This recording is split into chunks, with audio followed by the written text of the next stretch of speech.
Hey guys, welcome back to another Pauper League. This time I'm going to try and run it a little bit differently, more because see how it goes. I've seen other YouTube videos and other content creators try this sort of way of going through a league, so I just wanted to try it, see what you guys think. So please let me know in the comments below what you thought, how it worked, if I should do this, if I should just generally run through a league as I normally do, or just general comments. It'd be really appreciated just for the obviously progressing with the channel. But obviously, before we dive right in, please check out the podcast below here. Casting Commons podcast is obviously a podcast me and Reese do on a weekly basis over at the Casting Commons YouTube channel. So please go check that out. It'd be great. We are also on Spotify and also Apple Podcast, all that sort of stuff. So it'd be great if you could check us out. We cover all the challenges, all the other results, and any news and stuff in the Pauper scene. Other than that, don't forget to check out Cards Realms. Obviously, I do some writing for Card Realms. I write all sorts of different deck techs, sideboard guides for all sorts of different decks, brews, meta decks, other sort of articles as well. So it'd be greatly appreciated if you could just check those out. I do write for them on a weekly basis. Anyways, guys, enough chilling out. Let's dive right in. It's Pauper time. So, guys, as you can see here, I'm recording a league with. Let's move this over so you can see. I'm recording a league with Jeskai Affinity, a deck that I have obviously played previously on this channel. I really do enjoy this deck. I really do like messing with this deck. The basic changes of this that I have made is solely in the sideboard. Obviously, the meta's changed a little bit since I last did this. Did a league to this deck. There's a lot more terror online. There's still a lot of red. There's a lot of other like Ponza decks, all that sort of stuff about. So the general thing of this deck is to play like Affinity, but the bonus that we get is we get like a core Skyfisher Glinthawk engine with Synthesizer to basically cast all our spells. Fairly straightforward stuff. We have, obviously, we kind of play like a Boros Synth deck, but with all artifact lands, which then means we get payoffs like Thoughtcast, we get Meron Thorter, we get Frogmite, and also we get Kenku as well, which is obviously a house in general. Lembas has obviously really been key to this deck, I think, over like the Golden Egg that it was originally prior to Lord of the Rings. I think it's a lot better than Nickel Wellspring. You've got no real sack outlets, all that sort of stuff. One thing that is definitely missing from a lot of actual Boros decks, I think, is Compass. Compass is a really strong card. And I know it sounds really stupid, but basically this card, along with the engine, the draw engine, instead of drawing a card, you get to basically gain 3 every time. It's incredibly powerful. It helps you stabilize with red to just allow them to run out of resources and then kind of kill them that way. That's how I find it anyways. Deck's definitely strong. So what I'm going to do is I've already played a league with this. And I just want to go through the league and obviously go through all like the gameplay and all that sort of stuff. Talk about my sideboard option, talk about my plays, and kind of go through that way. Moving on to the sideboard, I guess, since that is the only thing that's changed, is I've went for 4 Relic in the side. I had 0 Graveyard here, and I've now gone to the full 4. Basically, terror is everywhere. And we don't really have a way to. We don't have Red Elemental Blast. We don't have the full 4 journeys. So we really do struggle to deal with Tolarian Terror and Gurmagangler, obviously. You don't really want to be double Galv blasting or double blocking and open yourself to snuff out and things like that. So you really do need to see this card in Terror matchups. So that's why I've got the 4, and it does seem to be everywhere. We also do have Crackland Charm, which is generally a good catch-all. And I've been surprised with how much stuff we can put onto the board to even get rid of a lot of big stuff. So I have even been boarding in against decks that go big but wide at the same time. Something like Ponza, for example, it's pretty good at dealing with a boredom party and an Avenging Hunter, and clearing up all the Visionaries and the Lamor Arbor Elves as well while we're there. So I've really been impressed with how Crackland Shaman definitely works. I'd probably even consider bordering against Terror as well. For the same thing, we just get a lot of crap that we can just still sacrifice. So that's kind of the idea anyways. We also have 4 Blue Elemental Blasts, obviously against the red decks. Great against anything to do with anything red, you know, if you're expecting Red Elemental Blast or Pyroblast, you know, these are kind of crucial there. And then we have 4 Cast into the Fire, which is also another weird card that I think's probably pushed me to really enjoy this deck and think its viability. The big problem we had with the Jeskai deck is the sideboard is so tight. But now with Cast Into the Fire, you have 4 cards against Affinity. That's straight up just good against Affinity. And they also help against Fairies or any X1 Corgate style deck. So you've got 4 cards that deal with 3 decks that are on your radar. So instead of having 2 Cannonades or 2 Smash to Dust and 3 Dust to Dust and 2 Revoke Existence, you've now just got 4 cards. Yeah, okay, fair enough. They're probably weaker than all those cards put together. But this really allowed me to just try a good old 4-4-4-3 sideboard. And I think it generally worked well. Crackling Shaman obviously is a bit weaker as a catch-all removal, because it doesn't hit flyers, so it doesn't hit like Battle Screech or Squadron Hawk tokens, it doesn't hit fairies, but it does hit other things that go a bit bigger, which, like walls or, as I said, Ponza. So it's been really strong to me so far, so I've been really impressed with it, that I wanted to have 3 in the sideboard, and I probably consider a 4th, to be fair. Card's definitely strong in this metagame, especially for this deck. But, so anyways, I'll go to the replays, I'll start in game 1, and obviously we'll go from there, and see how it goes. Let me know in the comments below, and I'll see you guys for round 1. So guys, here we are for round 1. We run the play, and obviously, as you can see, I decided to keep this hand. You will have to bear with me with the replay client, because I'm definitely not used to that for sure. But yeah, basically, we're on no matchup. We have a Navigator's Compass, 2 Navigator's Compass, and we have 2 redraws with Synth. The Navigator's Compass gives us the red as well, which basically gives us access to all 3 colours here. So fairly happy to keep. We have basically 5 artifacts that we can play out early. So see how it goes. I think we just laid on the Razor Tide here. And the Snow-Covered Forest and Arbor Elf makes me think, obviously, we are against the Ponza. So we luckily drew a Galv Blast, and fair enough, went off, and clearly has a struggle. They cast Ent. They cast Ent here to get the Highland Forest, which means they have an awkward draw. We have double indestructible land, and it's kind of what I'm aiming towards, is get as many indestructible lands in the play as possible. Reduces the Thermocast effects and the Acid Mosses and all that sort of stuff. Just kind of can make their draw awkward, say if they just have a really land destruction heavy hand, they're not really affecting us as much game 1. So, fair enough, and we just play the Core Skyfisher just to kind of get out there as well. Bouncing Navigator's Compass, the life won't matter too much, but it does end up getting us a 2-3 on the board for sure.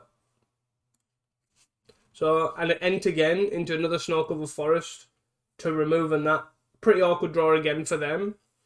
So we get to play all these artifacts out and then just play a Mer Enforcer, which is pretty good. Pretty straightforward stuff. They've got a Visionary, another indestructible land, but we're going to lead on Synth. Again, incredible draw. No need to bounce a Synth here for the second one, just because we won't be able to play anything, so we might as well just get the Navigator's Compass out there.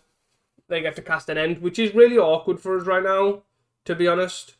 So, really awkward for us to deal with a 5-7. We're kind of looking for a journey or some sort of answer to the end, is basically where we're at here. Can't really attack with it though, I don't think, because we can get back for a lot more damage. I think we can race with obviously being on 29. So we're just going to lay on Thoughtcast here. We hit 2 more lands. Bounce a Synth, get an indestructible land. Here we go. Again, not going to play the Synth out just yet with just a 1 mana. There's no need to. And then I think we're basically just going to see Acid Mosses us again. We're not really too bothered. Double land destructions us. Not really bothered. The Kenku is a great draw. I think this was a bit of a misplay here. I played all my mana wrong. I should have left this untapped basically and left the Navigator's Compass in hand. But I don't think it ends up mattering too much because I still don't think he can attack here. But this Kenku is obviously a fantastic draw for us because they just really can't deal with it. So they've blew three of our lands up, which is fine. No issue there. We're just going to play our land drop. I'm not going to crack the Synthesizer because there's still cards that I just can't really play. He low rolled here on the Altar Saw. We got a Batter Fist and we're going to play our land again. Just going to make our land drop so we can basically Synth here is the idea.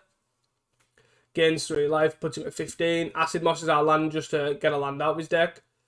And then again, so he's not really affecting us somewhat. We obviously get some draw twos, bounce a Synth here, which is quite nice. Caught a Skyfisher. And I think we use this to bounce the Kenku, I believe, which is a great thing to do, again, because more indestructible guys just means his big guys can't attack. So we could trade, like, we could basically trade 5 damage effectively if we wanted to basically double block the Altasaur and kill it. So there's just, like, no way through for him. And I think I still play a Lembas here, because I don't need both of them, really. So bottom that, we've now got 2 synths going on, and we just have a wave of things in the air. I think this is where he plays the initiative or something. He basically, yeah, he basically board and pies into the initiative, and effectively this, to me, the fact that he hits the initiative here probably loses him the game, because he only has 2 reaches here. So like if we find a journey for one of these, he basically just can't. There's no way out of this. So there we go. We find a journey, and I think we journey one of these, and we can swing basically for 6 with the 2 indestructible flyers, so we don't even lose the blocked flyer. But I think we end up swinging for everything. It puts him to a low life anyways. We still have so many blockers for all his stuff. So he kills two core Skyfishers. We take the initiative, put him at 3. Obviously don't get a land, but then we still have, as you can see here, we just have an easy amount of blockers on the back foot, and we can just kill him in the air anyways. So easy game 1. So here we are for game 2. This is obviously our hand. We're on the draw. Can't really keep this. Basically, the main things to note, sideboard and wise, is we boarded out Kenku, and the reason, even though it was housed there, the reason is they get the glamours post board, so it makes relying on your indestructible lands a lot worse. And I don't like putting myself into a position where I'm reliant on those to block, because you're just basically going to get steamrolled eventually when they find it. You get the glamour, you're out of the game. So I'd rather take a different approach. We have boarded in some blue Mental Blasts to deal with. I expected casting the fire, which was one reason, and also there is board and pie as well, along with Scred, and the potential of Fiery Cannonade too. We'd have him Frogmite and Glinthawks, Bad Batterfist, tokens, all that sort of stuff. So I kind of boarded in blue Mental Blast, and I also boarded in, I think, 2 Crackland Shamans, because I wanted the, as you've seen there, we get into a lot of board stalls, and we can clear it in our favour, because obviously it doesn't kill the core Skyfishers and the Glinthawks. So that's the idea behind it. But obviously this is a mulligan. Fairly obvious mulligan here. We keep this hand. Again, we've got 2 indestructible lands, and he leads not on an Arbor Elf, so we can't really do anything here. I don't really think it mattered too much which land we went for there. We do just journey the Arbor Elf here. Just get it out there. Play some Frogmites. He has an easy board and party, but he only gets a Wild Growth, which is fine by us.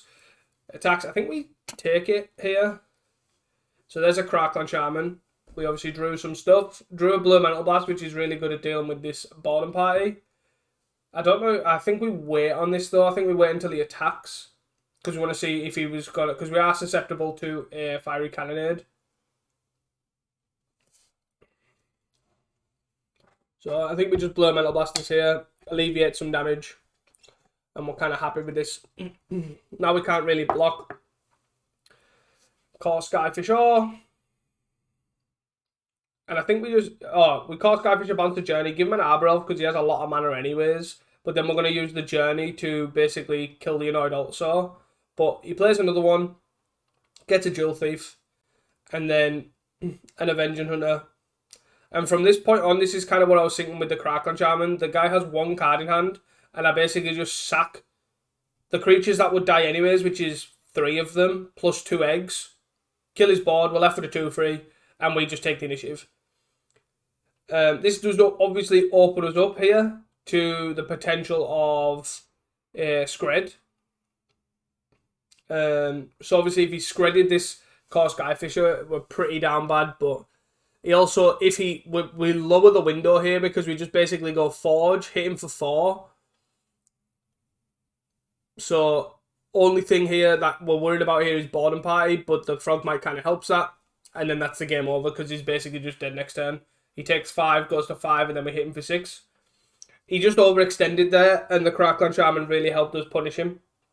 So that was the reason for that. And there's game 1. See you guys for round 2.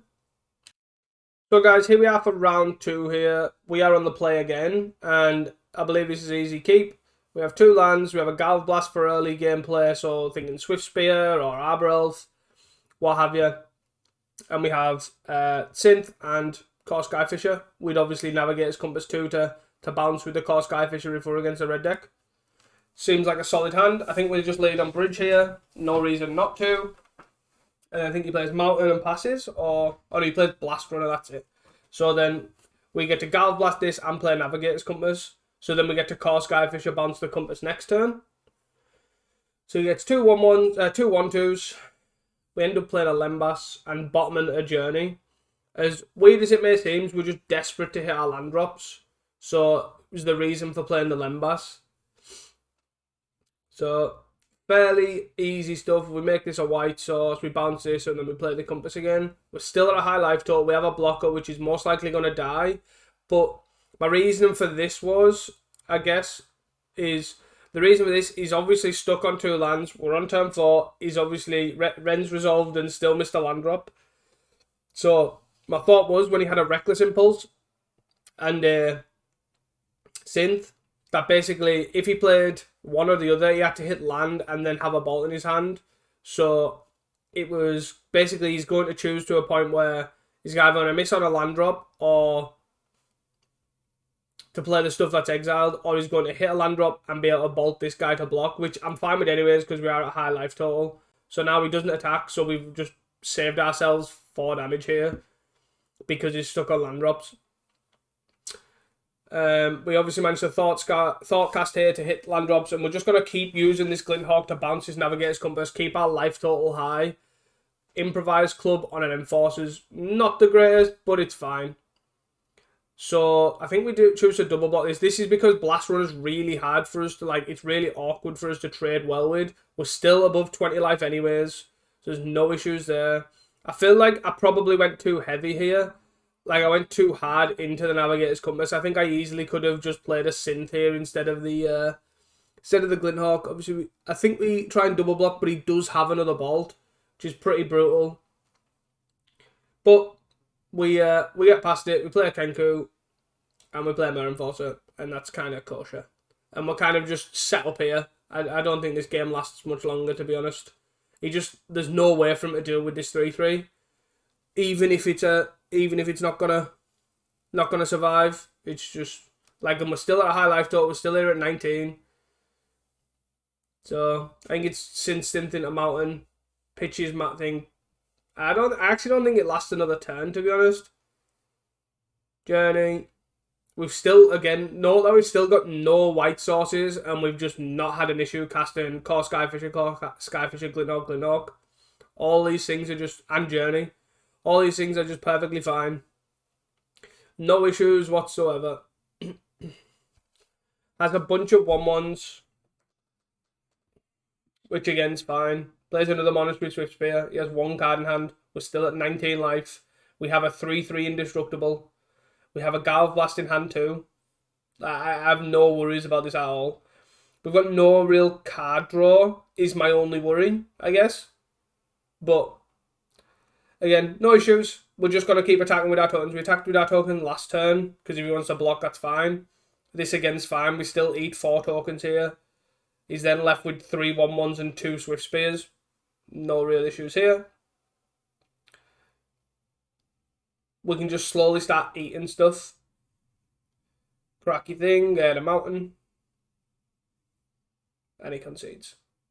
Fairly straightforward stuff. It's just stabilising here with the Kenku and the big Mirror Enforcers. Like the first improvised... If he didn't have the first improvised club, I imagine he probably would have conceded a lot earlier. Just the 4/4s are just sheer volume to deal with. Let's go to game 2. So here we are for game 2 again. Compass and Skyfisher in hand. Things that I'm conscious about. Obviously, it's cast into the Fire Post board. There's nothing really too much after that, I don't think, to deal with. obviously, apart from the things that we have to worry about in game one. We boarded in, I believe we boarded in, well, we definitely boarded in Blue Metal Blast, cards are given. And I believe I boarded in a couple of Crackon Shamans. Again, not 100% sure, but they are really good at cleaning up the wide board of Kuldotha, Goblin tokens, all that sort of stuff. Just makes it a lot easier to deal with. So I think I cut 1 or 2 Lembas for that. I think I cut the Kenkus as well. Just looking at trying to stabilize, slow down. Again, casting the fire post board, so Kenku gets a lot worse. And it's generally a good strategy to do so because relying on Kenku post board games in certain matchups is just really backbreaking for you. Because if they find the answer or when they find the answer, you just absolutely hosed because you're so reliant on it. So, easy stuff. Game 2 here. They are on the play, leading an Epicure, which isn't as bad. I led on I wanted to make sure I led on a red land, but it didn't really matter which one, to be honest. But we knew one was going to get cast into fired. It's kind of, I'm expecting this. But ended up hitting the blue land, which slowed us down a little bit, but not really. It's just more the land count, to be fair. So hitting here with the Epicures,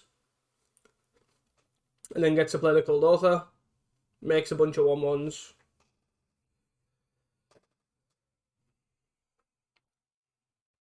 Aren's Resolve. Gone forever.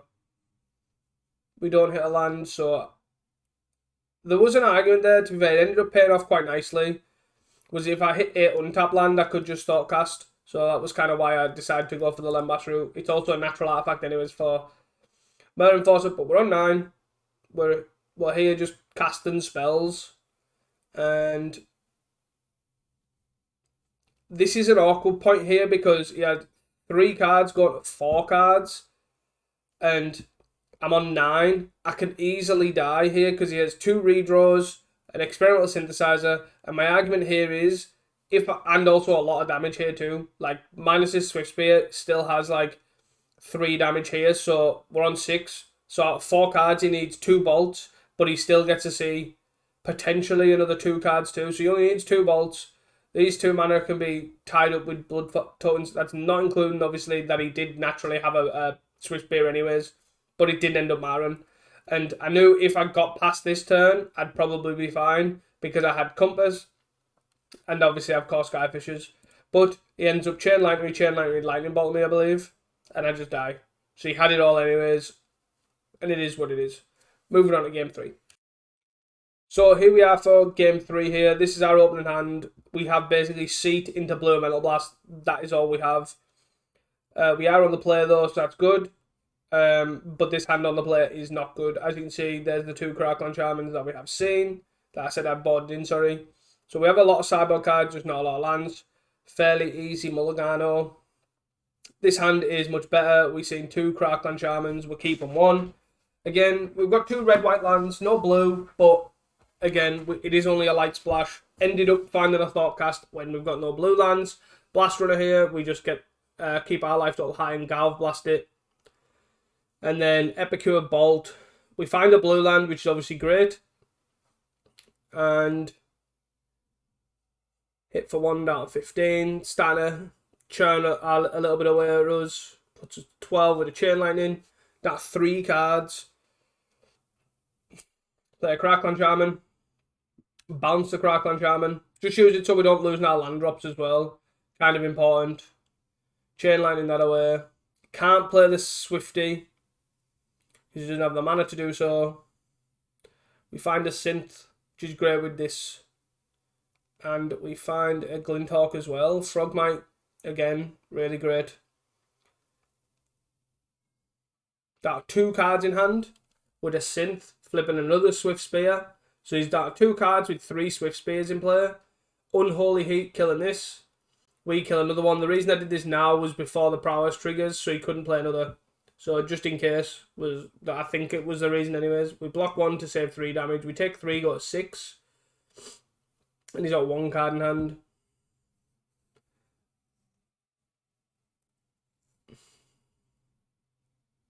Wipe the board. So I did Galv Blast here more for ease, just because it wasn't going away. And we are on 6, we are on quite a low life total. He's only got 1 card, 2 redraws, but we do have a Blue Elemental Blast in hand. There could have been an argument of Blue Elemental Blast this, but I'm unsure what the 1 card is, so I don't really want him to draw a second bolt and then just die because I Blue Elemental Blasted this. So that was the idea for not doing that. So he cracks the Synth, which makes me think that his hand's not great. So he has a 2/2. Which we can easily deal with as well with Journeys. He discarded a land with the blood token. So we are just flooding out a little bit here. We play a Journey. I believe we forget to attack here. Even though he's seen 3 Swift Spears, yeah. That was just a mistake. He should have been on 14. Like, he's seen 3 Swift Spears already. I probably should have attacked for 2. And I realised that, I think.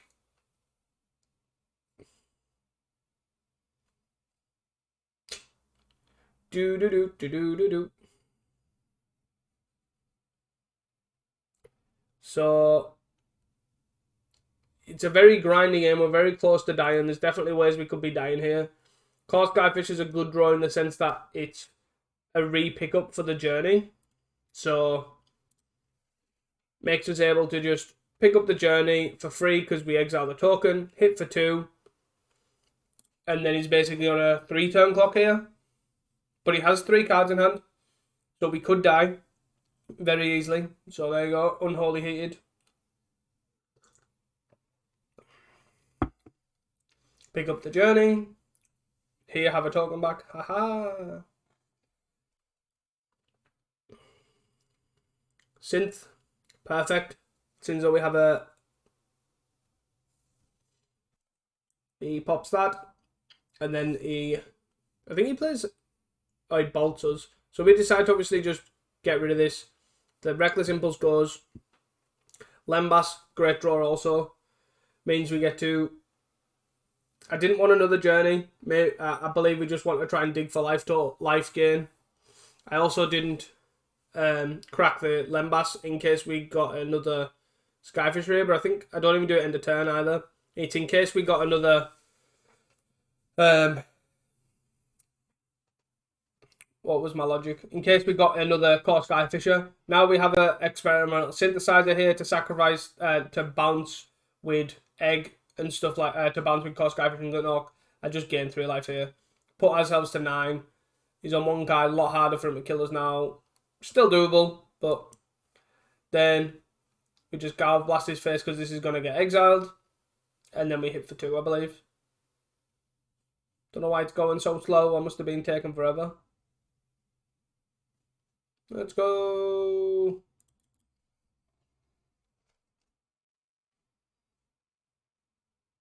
Replay mode, go. Down to 8. Interesting that obviously the Unholy Heats are pretty good against Terra, fine against us. Casting to fire the egg, which is quite annoying because it does hit a Core Skyfisher, but is what it is. We do have a Thoughtcast, hit 2 lands, not great. At this point, I'm like, I can potentially race this, assuming he doesn't have anything to sacrifice. So like, he can't sacrifice his blood token because he's got no cards in hand. He hits for 1. We hit for 2. Crackland Shaman again, cleaning up here. My only thing is I do this now, and I definitely should have waited because he could have another creature here, which I think he ends up doing. I think he finds a Swift Spear or something. Oh, he finds a Goblin Rebirth, sorry. That's the one. So this game would have been over if I just waited. So I hit for 2. I think he bolts it, which again is another way of saving us life. We have a Mer Enforcer, which we're staring at. He exiles a land, has another Blast Runner. So he's now like establishing more threats here for no reason. Basically just on the fact that we didn't Crackland Shaman during his turn. I guess it wouldn't have really mattered because if he attacked, I guess I would have still done it. But I was attacking with 1, puts us to 6, which is actually like a crucial thing for us. He blocks, and then I think this Navigator's Compass putting him at 9. Us to 9 is just like a nail in the coffin, really. But I think he finds, yeah, I was going to say, I think he finds a casting to fight, remove this one, and then starts getting in. But that just bought us so much time here that I don't think it really ends up mattering. So we've got a Blue Mental Blast, which I think we find a land to play to use. To just Blue Mental Blast away, just because it's going to go. Might as well get rid of the threat. And then here we are, hit for 2, down to 2. And then we have a Mare Enforcer as well, which you can't just deal with both of them. And that is the game. And it was a very, very grindy game, as you've seen. But we managed to get there. Pretty sweet one, to be fair, from a Jeskai vs Red. So, see you guys for round 3. So, guys, welcome back here to round 3 here. We have fairly standard hand, 3 lands, all 3 colours. We have a Bad Batterfist, we have a Lembas, Skyfisher, a Synth. All good cards. We have a Synth and a Lembas, obviously work with the Skyfisher, or a Bad Batterfist if we need to be aggressive, generally. So pretty cool. So, and we are on the draw. I think it's fairly obvious what we play against this round, yeah. So he plays Gardens here, and then it's like, okay, we're against Gardens. So my idea is I play the blue-white land here just to get our colours down early, and then I think basically I play the Batterfist. I play the Great Furnace, play the Batterfist down. Because with double Skyfisher here, I just want to keep going. Hit for 3, bounce the Bad Batterfist, hit for 3, that sort of thing. That's kind of the plan here. Just gonna, before the setup on mana and all that sort of stuff, we're just gonna try and flood the board, but we'd only obviously wasting the Batterfist. So we're hitting for 4 here. That's 16. Just get an aggro. Get a Thoughtcast, squeeze a Thoughtcast in there. Goes up to gains 2 by bargaining. Misses on land, which is obviously crucial for us. And at this point, I'm very much like, we need to get him dead quick before he can stabilise. So, bounce the Batterfist again. We're getting close. We're on 5 artifacts once we play the Batterfist. Deadly Dispute. Does he find another land? He gets a treasure. He does find another land. So, opening up to cast down here. And then he discards 2 cards. Discarding a Guild Swamp and a Visionary. And then we play a Kenku. Just because of the hastiness. And I think I realised here, if I Galv Blasted end of turn, he was dead, but ended up dying anyways. Because I had a mana open and I should have just Galv Blasted him. But that was game 1. Very quick, very simple, but we punished the land drop missing with the Bad Batterfist. Such a powerful tool to be able to do, and it's the reason why it's in the deck. Just being able to just pick up, make extra 2/2s and just get aggressive is so key. So here we are in game 2. I did keep Kenku in. As you can see, the card's pretty strong. Sometimes Gardens runs the Glamour, but other than that, they've got Chainers to get around it, which is ways, there is ways around it. They've obviously sometimes got some minus effects as well. So, generally, it's not as good as it is, but you're not really relying on it to, like, stall the board.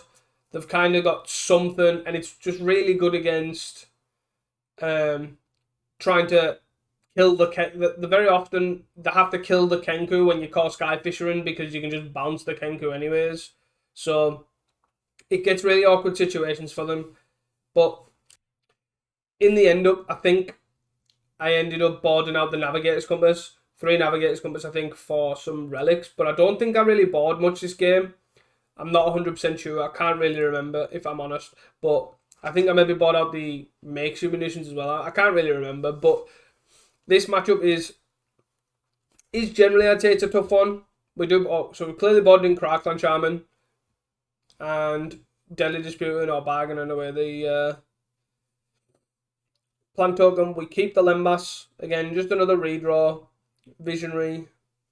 Can't really deal with that. No way of dealing with it at the moment. Got 5 artifacts in play. We're not blocking here.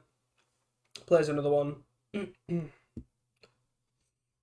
Kenku. Losing connection. Come on. Come on. Let's go. There we go. Just flooding the board. Sending. I'm assuming he blocks here. Takes 3. Cracks a Barrymore. Cast down and Deglamor. This is what I mean. They do have Deglamor and it's pretty awkward, but it is what it is. I think I hold on the Crackland Shaman as well. There's no reason to obviously sack the Lembasses just to kill a Visionary.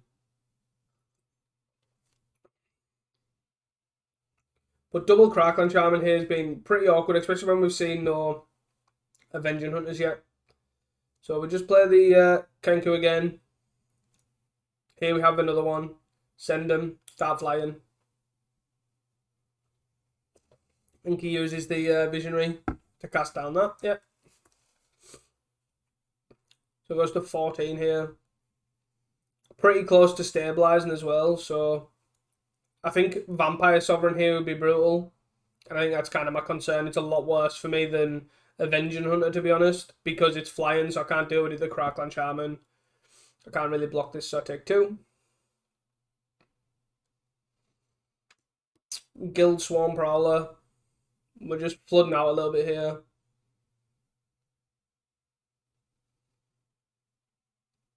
Bagano. Sure thing. Here it is. There's a Vampire Sovereign, and now I think that's just wraps here. It's like we can't really deal with this efficiently. We can't really deal with any of this. Like this doesn't block, so it's just awkward all around.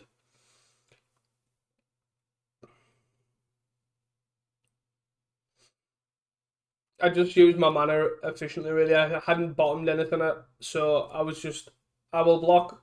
We're getting low. They could obviously get to the point where they're going to start playing more Vampire Sovereigns at this point.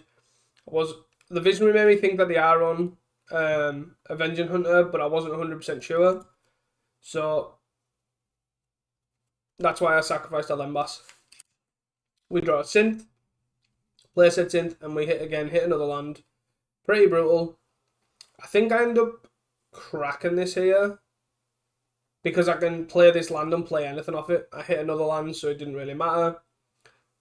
And we just kind of scrubbed out a bit here. We get a bit flooded. We're on what? 5, 6, 7? 7 spells to obviously a lot more lands. One of them has been shuffled in as well.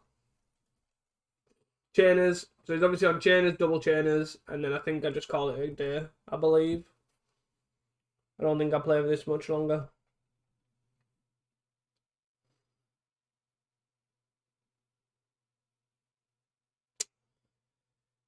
Coolio. I don't actually know why I'm still playing, I'm not going to lie. But there's a relic. So we are for the third and final game. Kind of want to recreate the game 1, where we're obviously off to an early start. Frogmite kind of helps with that. So I think I just play out a Frogmite here. I didn't want to get my seat.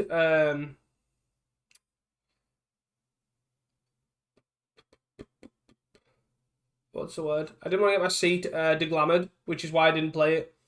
So ends up disfiguring. We've kind of got a relic. We get to draw a few lands and a few Galv Blasts. So I'm just like, we need to proc this. No need to keep a Spinning Darkness around under control. We draw another relic. Again, another Galv Blast. And this is kind of how the game state goes. We just scrub out completely. More lands and more dudes with no actual spells to do anything with. More lands. And I think we just get nickeled and dimed out of here. We're just not aggressive at all. Nowhere close. Like, I don't want to play these out for no value.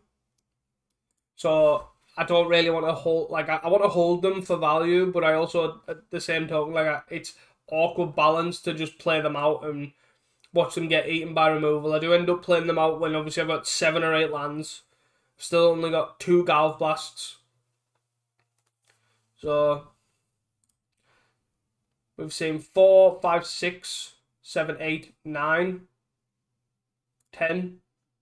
10 spells. Obviously, they're not great spells either. Like 3 Galv Blasts, not something you want to see. But it is what it is.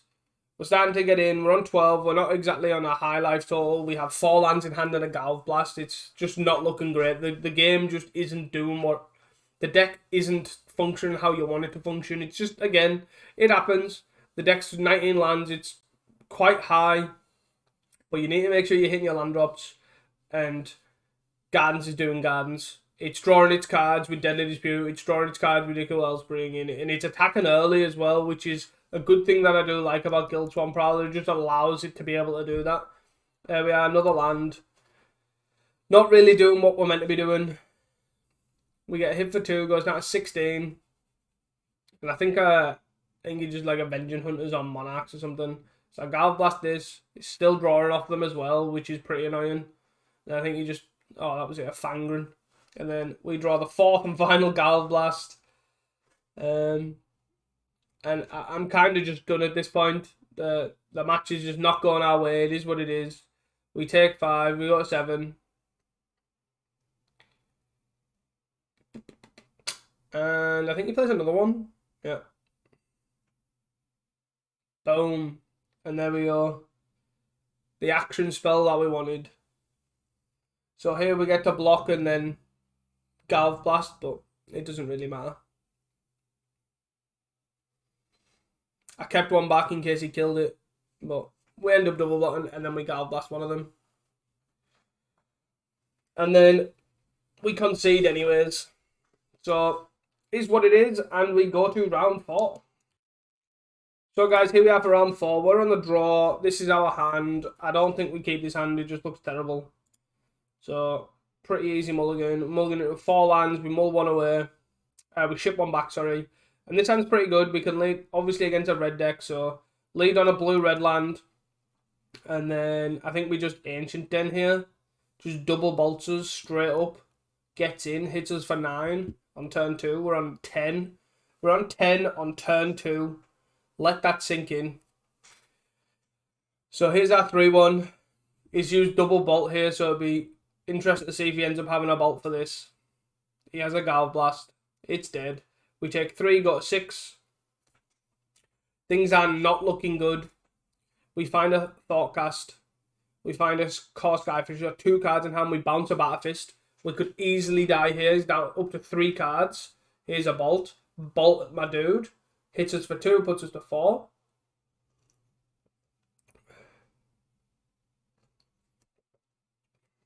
There's a Galv Blast. At the point where we could easily die again. 2 cards in hand. We're on 4. And he just passes the turn. Plays the land, passes. So let's play the Glinthawk. Let's synth. See what we get. We're digging for a Navigator's Compass here. That's all we're digging for. We Thoughtcast first, just in case. Thoughtcast again. Hit some lands. And then we just cast the Barbed Batterfist. We're again 2, 3, 4, 5, 6. So we're close to the Mer Enforcer here. And are we dead? Makes a bunch of 1/1s. As we've seen the implement, we know he's on Kuldotha, so that kind of means he's generally on a little bit less burn. There's a Galv Blast. There's a bridge. We Galv Blast a token, we play a Mer Enforcer, and we play a Batterfist. Again, just constantly tapping out. Can't really do anything else. He's blocking. Obviously, he can't do anything. He's not going to... We're on 1. Could die again to a lot of things, and I think we're basically just digging for a Navigator's Compass. Lembas obviously helps us here. We have a Glinthawk, and I think we keep her on top, and then we just play it, bounce us. I think I bounced a Lembas here by mistake, when I definitely should have bounced a Synth. I think I misclicked onto the Lembas. But we keep it, and then we crack it. Here we are, we're on 4 again. He obviously couldn't kill us last turn, so what's different now? We keep the 2/2/2s back, just to try and get him more damage. Because we just need him dead as quick as possible. Lower the window in which he can try and do something. Interesting, he decides to play the implement, but I'm assuming he just assumes he can't get through, and the implement's going to be that 1 point of damage that's missing. I don't know why replays he's not letting us catch up, but come on. And then we find a Compass. And that, to me, that's it. That's all gravy. We found the Synth. Like, I'm even at that point where he's got no cards in hand, 1 implement, and I'm just like, yep, he is not finding anything else. We have a Galv Blast here. We're hitting for just lots of damage, and we have a Galv Blast to finish him off. So if he blocks here, he takes 4, goes to 9. Like, we're on 7. I don't think he can really get out of this very well. But ends up conceding to the Kenku. So, all good. And we got a game 2. So here we are for game 2. I believe I keep this hand, but I'm not happy about it. I'm not 100% sure. So... we did brought in Crackland, as I said earlier. Crackland Shaman's really good at obviously clearing the board, get rid of the chaff, get rid of the Goblin tokens, and then brought in Blue and Mental Blast. Same with Kenku, got rid of that. And we got rid of, I think, a couple of things like maybe a Journey and a Lembas or something like that. Something along those lines. But yeah, I do believe I keep this just because the Frogmite and the Crackland will help clear up, even if we have to sacrifice lands. Even though I am expecting to see. So as you can see here, our opponent mulled to Oblivion is played 1, 2, 3, 4, 5. Did he mull to Oblivion? Or did he just get super aggressive? Oh no, I'm lying to you. I'm lying to you. Yeah, he full blown kept 7. I'm lying. He just full blown kept 7. Just went land, land, land, land, Goblin chain. So I'm surprised that he must have drew the Blast Runner, because surely you play the Blast Runner here first, but what do I know? Because it would just be an extra damage otherwise. Anyways, so here we are. We find a Galv Blast. We Galv Blast one of them. At this stage, I Galv Blast the Swift Spear because he's got so few lands. We have a Crackle Shaman, and then I believe he just calls it. I'm almost certain he just calls it here. What's happening? The suspense. So he's got 2 cards in hand. And I think I'm almost certain he just straight up concedes. What is happening? The suspense! The time is not going down.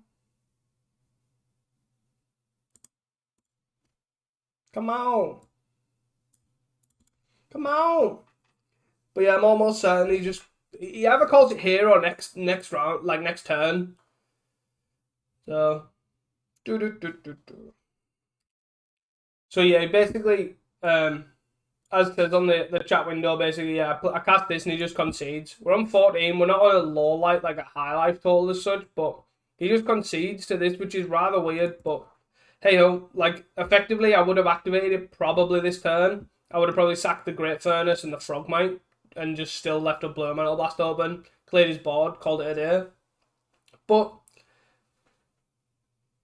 bit of an early concession for me. But anyways, see you guys for the last round. So we are on the play here, and we decide to mulligan a 1-lander. I probably should have paused that. Sorry. I think I'm mulling over what I want to pitch back, as you're seeing a lot there. I decided on the Galv Blast in case he's mono red. Obviously wasn't, so I end up just playing a Frogmite. Barrymore makes me think is Gardens here, so he turns out not to be, but this obviously gives it away. Full blown Cycle Storm.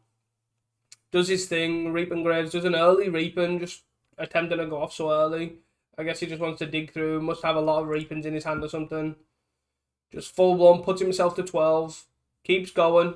Songs of the Damned, whee, boom, boom, boom, boom. Second Reaping the Graves, and it's only turn 2. So, how we expect this to work is exactly as you expect. He's not cycling in the middle, so it's quite fair, whatever. But yeah, we attack for 2 of them. We just play the Batfist here. We just want to be as aggressive as possible.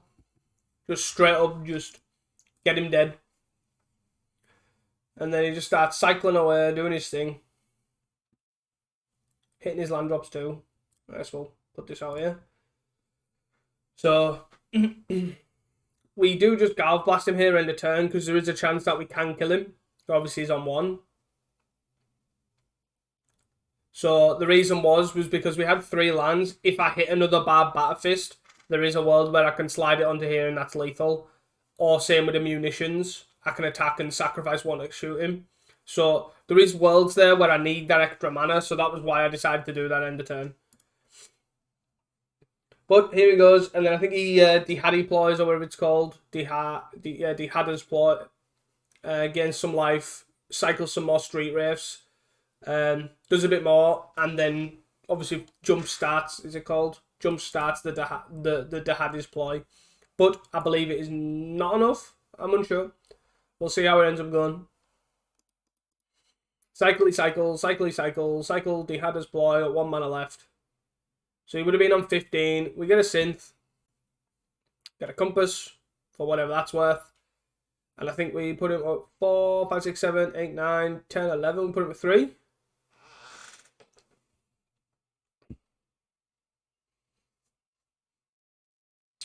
But our opponent does say this is his first time playing this deck, and I don't think I would have went off turn 3 or turn 2 or whatever it was. But other than that, I think he's doing a pretty grand job. Obviously whiffs.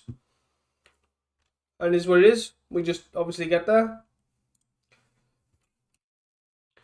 So here we have another reasonable hand. I believe I ended up keeping this even though... we've boarded in. We've boarded out a makeshift munitions. And we've boarded out, I think, 2 Kengus because they're quite slow. And something else, probably the compasses, Navigator's compass or something along them lines. And just boarded in 4 relics. I think that was kind of all I boarded in. I didn't see the point in boarding in... I'm maybe boarding in 2 blue elemental blasts as well as a potential answer to the stingers. That was the idea, but I can't really... Again, not 100% sure. The main thing is we definitely boarded in 4 relics, which obviously turns out really good in this matchup. We do end up keeping this. It's nothing exciting. There's no relics, but we've got a lot of card draw and a lot of ways to get there. I think I do end up synthing on turn 2. Because everything else doesn't matter. So say if I hit, I don't know, say if I hit a Mirror Enforcer, it doesn't matter. But if I hit that relic that 1 turn earlier, it matters. So here we are, we found the relic off the Thought Scour. On our turns it's taking it slow. And now we just keep our mana open, cast our spells, do our thing. So songs, not going to pop on that songs. Basically, not going to pop that songs because, well, there's no real need to. So, we pop and then he does nothing. Like, the Reap in the Graves is the crucial thing. So, unless the songs is going to absolutely give them so much mana they can double, triple Reaping, I have no real concern. Let him cycle. Because all that mana is going to give him now is more cyclers, which is going to give him more stuff in the graveyard, more creatures. So, I'd rather get those afterwards. So he just plays a stinger out, starts shooting us. Ow, ow, ow. Cycle. I think he just uses the rest of the mana here to cycle some stuff. And deals us 3.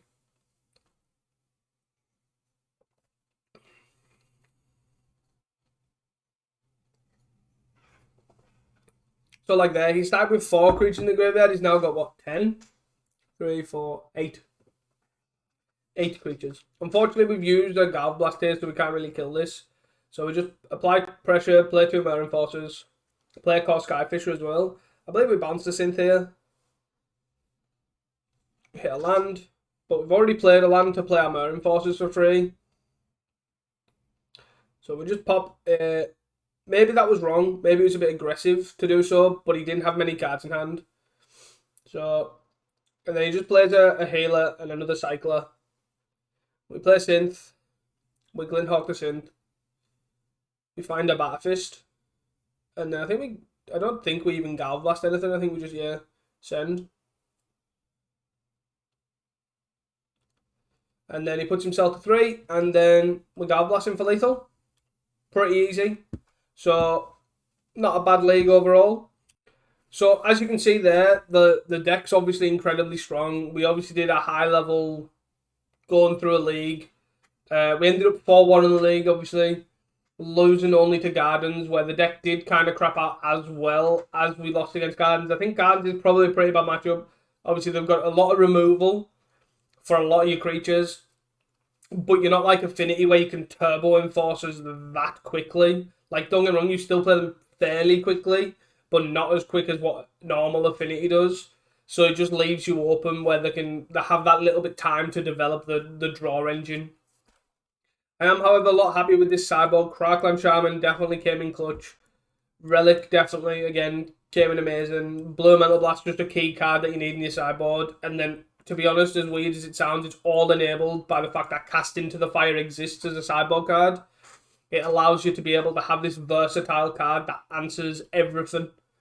So, to me, as much as I do like this card, as much as it's not a powerhouse as it's shown like Lorien Revealed or Troll or what have you, Casting the Fire is really good for me for enabling space in my sideboard, as you can see here. Dex obviously performs really well. I think I've played about 7 leagues with this now, 8 leagues with this almost exactly, it's just changing the sideboard. I think every time I've 4-1 with it, the deck's incredibly strong. Really impressed with, like, as I say, the Navigator's Compass and all that sort of stuff. It helped so much with the red matchup, as you've seen in both of those red matchup games, which were both, I think a 2-1 one and then 2-0 the other. So definitely very strong. And I've been really impressed with Bar Batfist, which was I think the final piece of the puzzle for me. It was the last 2 slots in the main deck that I was really unsure about. I've ummed and ahed with other things, and Bar Batfist has sold it for me. Even to the point now where I'm trying to figure out how to put a third in there. It just shows up so many matchups, just cleans it up very nicely. But that's it for today, guys. It's a shorter video, obviously, because we've just replayed through the leagues. Please let me know what you think about this video style. See if you like this. If there's, yes, you do, but I'm going too fast, please let me know. If you think I need to improve anywhere else on that sort of section, let me know. Obviously, feedback for this sort of style of video is great. If you just prefer just watching a normal league through, again, just let me know. I'm just taking comments, just testing the waters with this different type of style of video. So it'd be great if you could obviously hit me up in the comments and tell me. Until next time, guys, don't forget to hit that like and subscribe button and hit that notification bell so you don't miss an upload. It would be greatly appreciated. So that's it for today, guys. See you guys next time.